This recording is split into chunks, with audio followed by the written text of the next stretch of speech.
Hello, everyone. Welcome to Rash's World. Today we have a very special guest. We have Dr. Kathryn Ford with us. How are you doing today? I'm excellent. I'm really glad to be talking to you again. That's wonderful. So, how would you briefly describe yourself to our audience here? What would you say? What would I say? I am a couples therapist, and I've been a couples therapist for more than 20 years. And I love that. Before that, I was kind of doing a little bit of everything as people do when they start. And I discovered that couples therapy really did it for me in terms of, I think it aligns with, I really believe in relationships. And I really think that that is what the world is made out of, that we're not really individual little envelopes. And so the opportunity to work with people in their, sometimes their most important relationship with their partner was just very exciting. I found that I was good at it. It interests me and continues to interest me. And so I would describe myself as a couples therapist. I also do a lot of teaching, both to couples and to therapists, and some public speaking about various things, especially now that the book is coming out. So Exactly. And we're going to talk about that. Your book, The Aperture Effect, a radically simpler approach to finding joy and connection in your relationship. So, aperture, that's a very interesting word and then concept as well that we're going to dive into. And I've had the pleasure of talking to you in a podcast before in the past and found it very yes, fascinating as well. But this time I actually kind of looked up what the meaning is of aperture, which great. I had an idea about, but it's an opening, a hole, a gap, and it's kind of the space through which light passes, the opening of a camera lens. And Hmm. just seeing that is Hmm.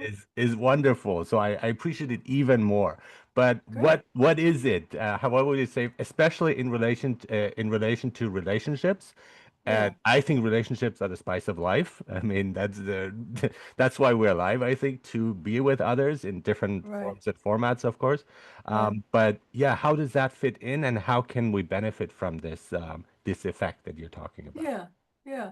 Um, I started using the word aperture kind of incidentally. What I was doing was I was having a pretty good time with working with couples and some successes. And I started teaching other therapists and was trying to figure out what is it I'm doing that I need to convey to the therapists I'm teaching. So I started really trying to figure out what am I focusing on? And what I realized is the main thing I was keeping my attention on was whether or not the two people were open to each other. Mhm. Because and then I realized, yeah, of course, nothing good is going to happen if they're closed down. So you can say all the right words, you can, use your best love language, etc. But if you're closed down, it doesn't work. So then one day when I was describing to a couple I was working with what I was doing and inviting them to pay attention to that also, I used the word aperture. I said, it's sort of like there's an aperture between the two of you. And they instantly got it. And then I started using that word more and more, and people really resonated to it. So then that became the word. The word describes basically the openness between people, which is constantly varying. The constantly varying part is really important because we're talking about something that's kind of the equivalent to what we mean when we say defenses. When we say somebody's Mhm. defensive, they're closed. But when I hear the word defenses, I think of a wall, something very static, something you either go back from or blast through. It's hard. Yes, immalleable. But aperture is this constantly dynamic thing. It opens, it closes.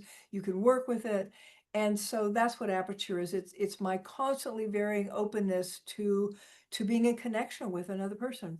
It makes me think of this line in the Leonard Cohen song. There's a crack in everything. That's how the light gets in. And so Yes, I love that. And I think it's like when we talk also about opening up, because if you don't open up to others in different ways, and right, then you can't connect with them. The light doesn't right. get through. So it's like I love the again defense. Yes, I think of a wall as well, but this is kind of like a switch that we can Yes, move, like with for the light to get in. And exactly. opening up will allow the other person to enter, but if we don't do that, then we're closed and there's this Right, distance between the two. And my right. other question is, why is it so hard to open up when we're Ah, to become vulnerable like that? And I'm somebody who knows all of this, but find myself in situations where I find it very, very difficult to do and very yes, afraid of being yes, open in that way. yes. So what would be your advice or tool that we can use to help Yeah. us open up with others? Why is it so hard and how can we do it? Hmm. First of all, I would say it's important not to think of it as an all or nothing. Like sometimes we think Hmm. I'm closed to you, right? But in terms of this constantly varying thing, I might be a little more closed, a little bit less closed. So in order to open, you don't have to imagine, in fact, it might not be the most helpful thing to imagine that you're completely wide open. We have our apertures for a very good reason. Hmm. Being with human beings, the good news and the bad news is that being with other human beings is about the most important thing in our lives, right? Hmm. So as soon as something is that important, we're vulnerable to the loss of that connection, to that other person hurting us. And it turns out that the danger signal in our brain that comes from the amygdala is wired for things like tigers and Hmm. hurricanes, but it's also wired very strongly for the expressions on other people's faces, for what it feels like to be with them. We're very, very sensitive to whether or not this other person is basically friend or foe. Hmm. And it's not, again, it's not all one thing. Most people aren't only friend or only foe, but there's this very variance between them being open to us and friendly and them being more closed down and therefore a little Hmm. scarier. And so it's quite natural that we do close down, and it's important to realize that it's something that can change in any moment. And that in any moment is the important part.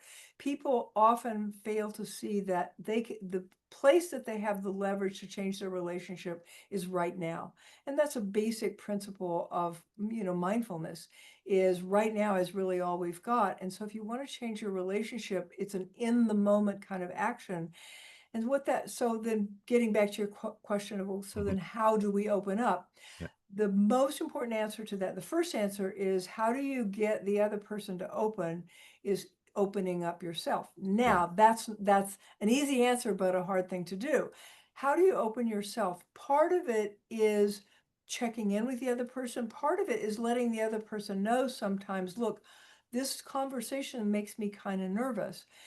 That kind of admission, first of all, it invites the other person to say, yeah, me too.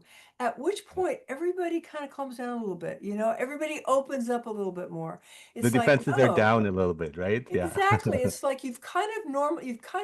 you've kind of named the gorilla in the room. Like, yeah, this is a little scary to talk about sex or, you know, moving or whatever it is. Yeah. They're especially couples, they're constantly talking about things that really matter to them, even the minor things, even things like who's going to be the person to cook dinner tonight Yeah. kind of matters because you got this fairness thing going on. Yeah. Maybe I cooked dinner the last 3 nights, why Yeah. aren't you? So every little moment has a little bit of a flavor to it that's Hmm. emotional.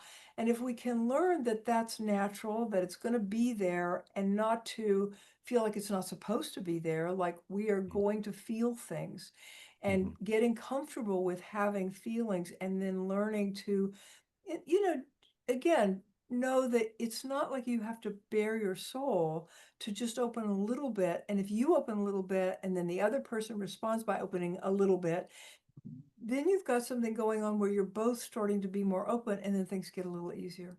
Yeah, it's kind of like a dance then. You are like, you're making the first move and they respond, and then when you're in sync, that's the ideal, but and Yes, sometimes that doesn't happen. exactly. But even It's like very opening like up that. at the beginning of a relationship when you want to share, you have feelings for Uh, someone. Why are people so afraid of that? I mean, myself too. It's like because that's a good thing because you're saying, right. I care about you, but it's often so hard to do, and we know it shouldn't be, but there's kind of this like this emotional hindrance there of Yeah. doing that, or this fear again, which is again often just not founded on anything really. It just Well, certain feelings. yes and no. Yeah. We're afraid that we'll be rejected. I mean, Hmm. because we need connection so much, we're Hmm. very afraid that the connection won't be returned, won't be offered, will be broken. Hmm. Um, what I want to ask you is, do you think that maybe there's a little bit more of that anxiety for men, or do you think it's kind of on both sides? I think it's more on men, but again, that's my biased Yeah, perspective because I think it's like opening up because as a man, then you become vulnerable and you want to yeah, be this strong person that others look up to, and especially females look up to, and so it's that yes, kind of conflict, and I think a lot of it is probably also unconscious, where I you wouldn't realize that, but you need that strong persona to project that. And when you're exactly, opening up, you're not. You're kind of giving that exactly. away or giving away some of your power, I would say. Yeah, that you just said it so well, and I think you just put words to the way a lot of men feel. Hmm. Even in these days of gender equality, etc., men still, I think, do feel this more, and they do equate vulnerability with loss of power. Hmm. Um, and and women more don't, because I think women are a little bit more tuned in to the social power of connecting, Hmm. and therefore they're a little less hesitant about vulnerability. Men are a little bit more tuned to other things, like, in the hunter-gatherer days, the men had to Hmm. be very strong because there might be a tiger out there. You Yeah. don't let your guard down, right? Yeah. And so, getting you, in fact, this is so strong. My husband once, when I said something about, I think I asked him if he was feeling vulnerable, he said, "I don't like it when you use that word about me," right? And every once in a while say, "Don't use that word." And that's kind of, a problem, because vulnerability is a real thing. And the whole thing about, do we lose power by showing vulnerability? Yeah. We do in certain situations. Somebody said a long time ago, somebody said, and you've probably heard this phrase, if you're swimming with sharks, don't bleed. Hmm. So that's about the loss of power with vulnerability. If you're with somebody who truly is an enemy, like complete flat out an enemy, like they've got a weapon, they're coming after you. Yeah, you don't want to be vulnerable. You want to be as impervious and closed down and running away as possible, Hmm. right? So that's one kind of situation. So part of the trick here is learning to have a differentiated response to people that may have something really good to offer you, that would be a different response than you'd have to someone who mostly has bad stuff to offer you. And Hmm. so if you open up to somebody who's the enemy, you lose power. If you open up to someone who's the not your enemy, and in fact loves you, cares about you, and potentially can offer you connection and love, then you gain power by opening up. Do you see Yeah. how that works? Yeah, no, absolutely. And I remember a case where there was a guy I didn't like for whatever Yes. reason. I didn't like him. But Right. the moment when he kind of opened up about something, I appreciated him, and then that Uh-huh. dislike disappeared, which is so Yes. I think in a way, like, of course you Right. have to watch out. Like sworn enemies will destroy you, or narcissists will Right. use it against you. But maybe also trying to become vulnerable with the person that you Mm-hmm. dislike, because that can Yes. create a relationship. And you can't have a relationship if you're not opening up, like a friendship as well, if you're not Yes. open up to an Yes. extent. But what I love what you're saying here is not all or nothing, and that Yes. you can open a slight bit so you get like a bit of light in and see how that Right. feels, and then continue or close. Exactly. And that's a Exactly. choice. Yeah. That's exactly right. And that's the wisdom of it. Like if this guy had opened up to you and you came back with something harsh or closed Mm-hmm. or, not in kind, then it wouldn't have been wise for him to continue to open more, Hmm. right? Hmm. Wisdom at that point would be he's reading your signals and then he pulls back a little bit and Hmm. closes down. So the trick with openness is to accurately read the other person's responses, and you're looking to open a little bit, look for a response, and then if the response is open, then you open a little bit more. So it's not about open or closed as a binary thing. It's about Hmm. accurately reading the signals Hmm. from the person you're with and opening. It's sort of like optimizing for contact, right? Yeah. We're Yeah. constantly doing the calculus of maximum contact for minimal pain, Yeah. right? Yeah. Yeah. Yeah. And so if you stay closed all the time, that's not Yeah. optimizing. And also, if you stay open all the time, that's not optimizing. Exactly. You're Yeah. looking for that place where you're getting as much good nurturing contact as possible with as little harm and hurtfulness. Yeah, and kind of reading the room too. In a relationship, when Yes, the person has a terrible day, you don't want to open up about something that could be a bit delicate, exactly. right? So you go like, okay, maybe that's not the moment. So checking in with yourself too, I think, with how you're feeling and how the person is Right. feeling and the dynamic between the two. Last time we also talked about real empathy, which really stuck with Uh-huh. me too, because empathy, we think of putting yourself in the other person's shoes, but Hmm. that's more like cognitive. That's not so Hmm. much, it misses the emotional part of how that would Yes. feel. And I want to talk about Yes. that again because I think that's Yes. very fascinating. Yes. Yeah. Um, yeah, I think, I mean, because I'm so interested in this, I've spent a lot of time kind of studying what is the neurophysiology of aperture and of this Mm-hmm. openness. And what I think is that we're wired, and actually it turns out there's a whole set of neurons in our brain called the mirror neurons. And what that means is when we watch another person do something, we feel that motion. We don't just think about it. We don't just imagine. This is the basis for our love of sports. When we see the guy break the tape and cross the finish line, I mean, we jump out of our chairs. We're so happy he did it. He did it. Well, we didn't do it, but our body registers it as if it was us. That's And sometimes mirror. we take credit for it. It's like, yeah, Yeah, we did right, it. We right. won. Right, we won, we won. That's mirror neurons, and I think that's the basis of true empathy, Yeah. is that we actually are the circuits inside our brain are wired so that when we watch someone have an experience, have a feeling, it actually our brains create that feeling in our own emotional circuits. Maybe not exactly, maybe not as strong, but it creates a copy of it. So it's not something we get to by thinking about it. It's something that we get to by being very tuned in to what we feel. And if we're with somebody we love and they feel sad, we feel kind of sad and bummed Mhm. out. That's Mhm. empathy. Exactly. Yeah.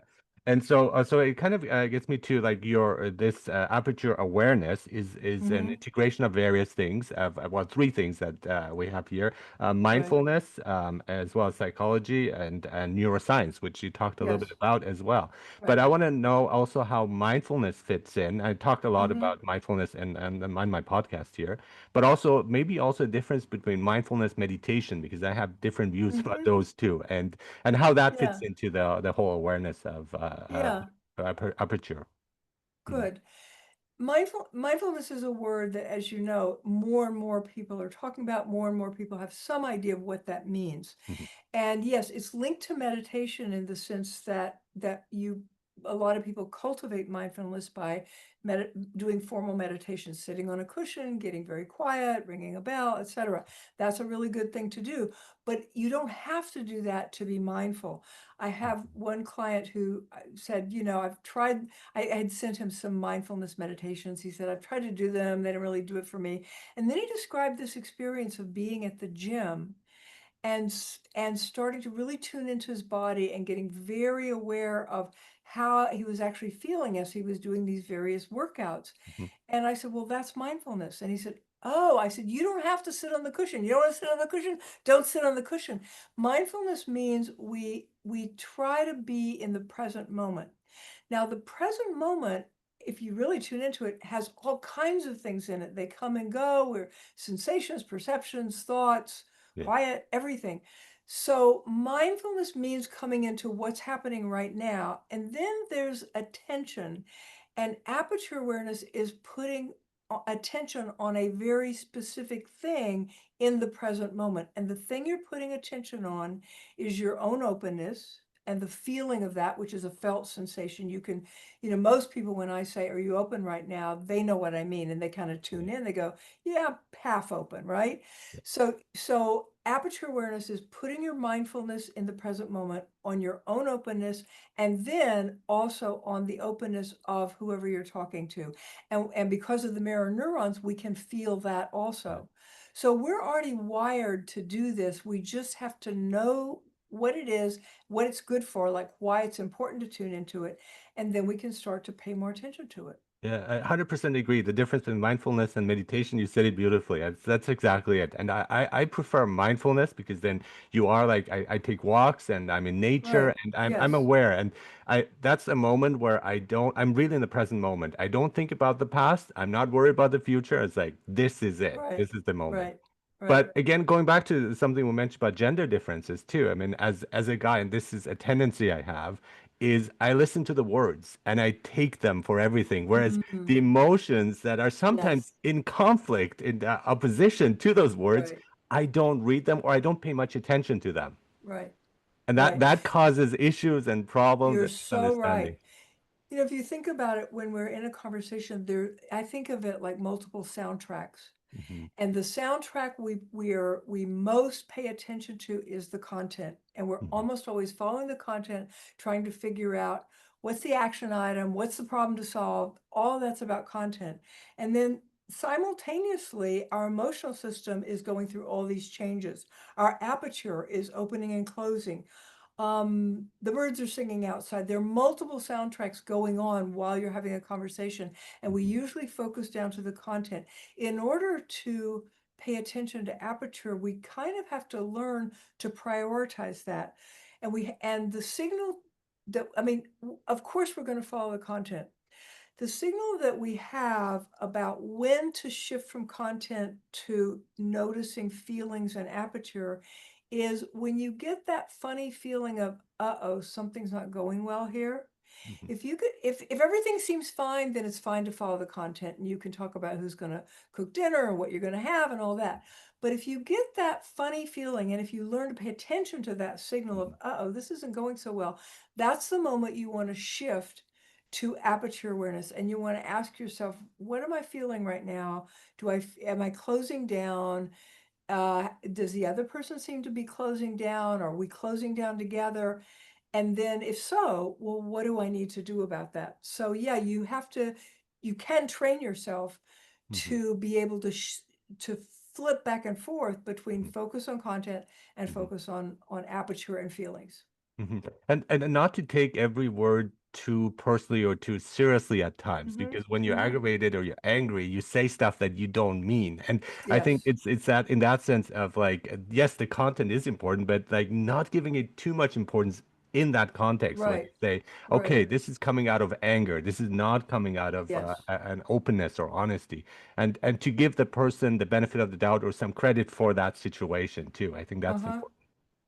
That's a really good point, Arash. I'm glad you mentioned that because what you're describing is what happens to the content at a certain point of overload emotionally. Hmm. When we get to a certain level of emotionality, the content actually doesn't make sense anymore. It's not really content. What it is expression in words of pain.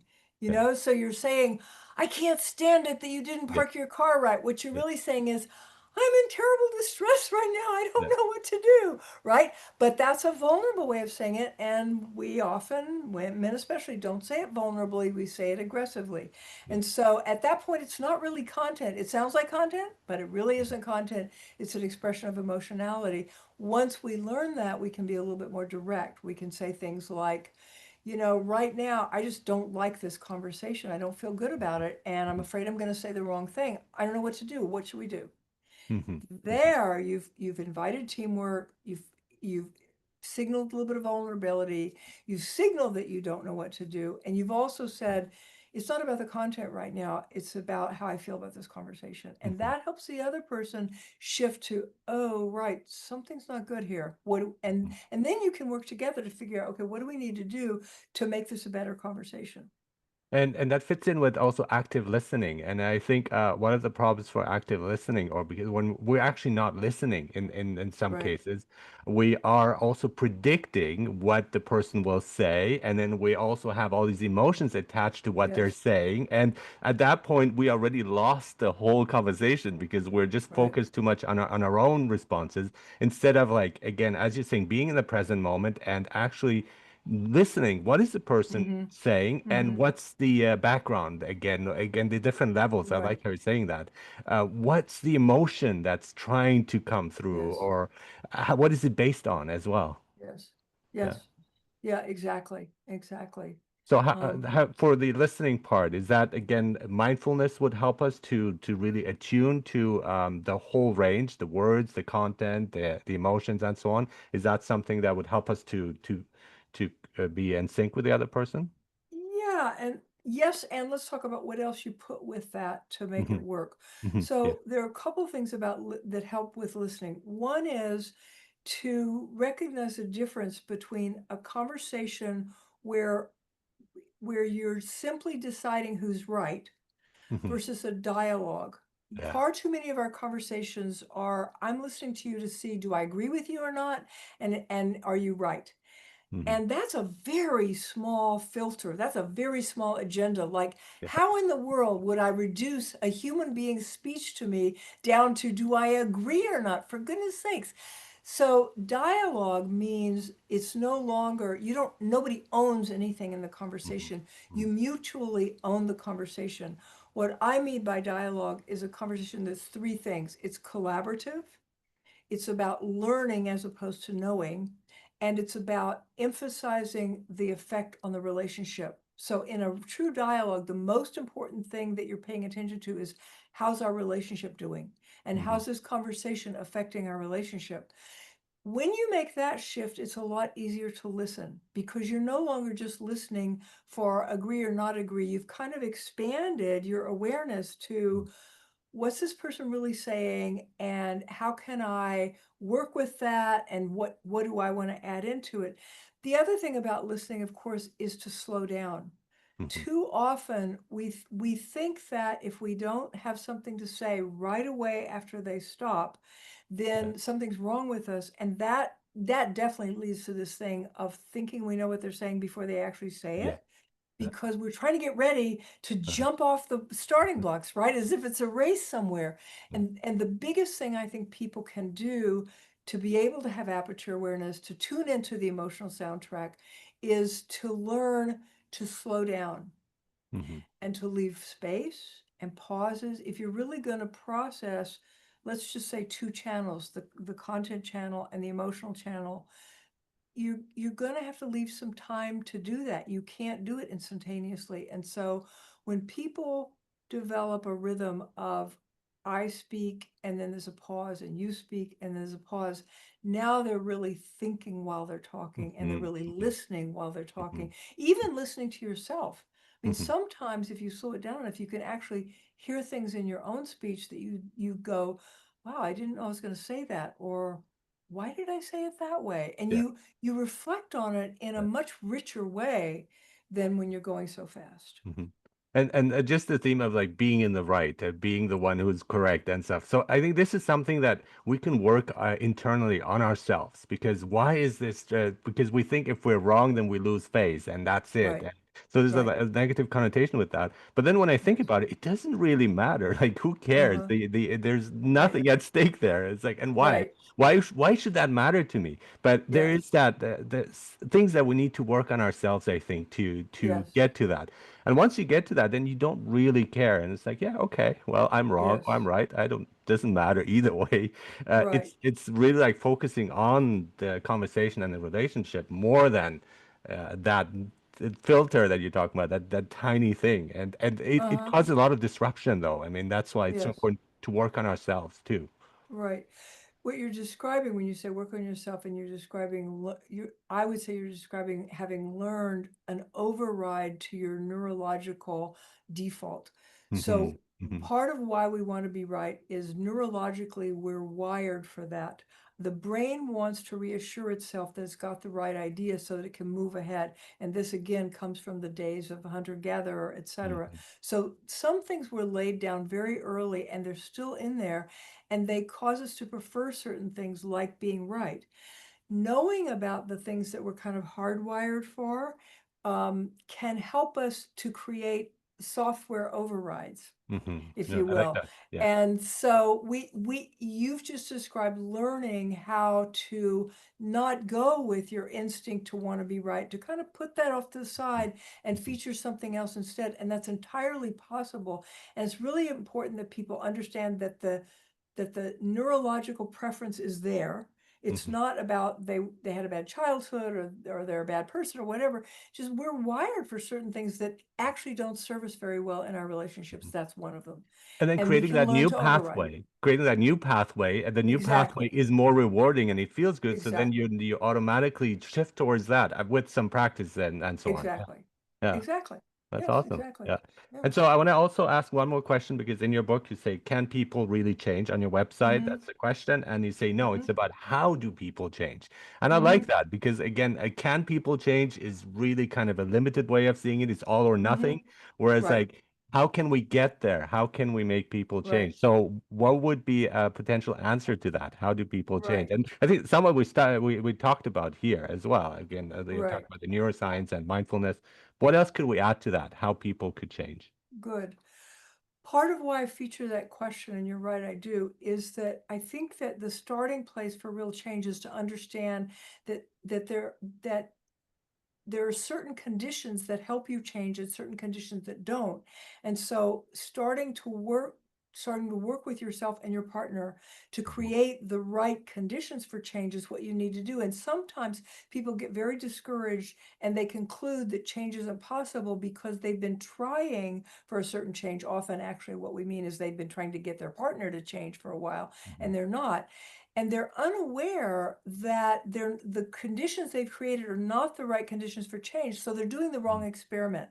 And the mhm. fact that no change is happening doesn't mean no change is possible. It means you're doing the wrong experiments. Okay. And it's Yeah. important to start to realize that what may be needed is something you're awkward at, something you don't know very well how to do. We tend to do the things we know how to do really well, Mhm, right? mhm, So especially if you're in a part of your relationship where you feel like I've tried and tried and tried, nothing is working, you need to pull back and realize I need to learn something new about how to try for this change.